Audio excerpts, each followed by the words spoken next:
नून league वाले या जहां जहां काजी साहब पहुंच रहे हैं वहां वहां उनकी हौसला अफजाई और इज्जत अफजाई हो रही है। जिसको नवाज शरीफ साहब ये चीज कह रहे हैं कि इनको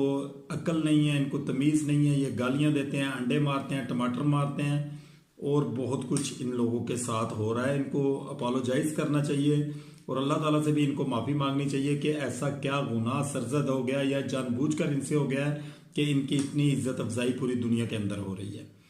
नवाज शरीफ साहब की फैमिली को लेकर, मरियम बीबी को लेकर, शहबाज शरीफ साहब को लेकर एक घटियापन दिखाया जा रहा है सिर्फ इन लोगों की तरफ से कि ये लोग अल्लाह से माफी मांगने की बजाय और अपनी गर्दन के अंदर सरिया लेकर आ रहे हैं और बाद में उसके बाद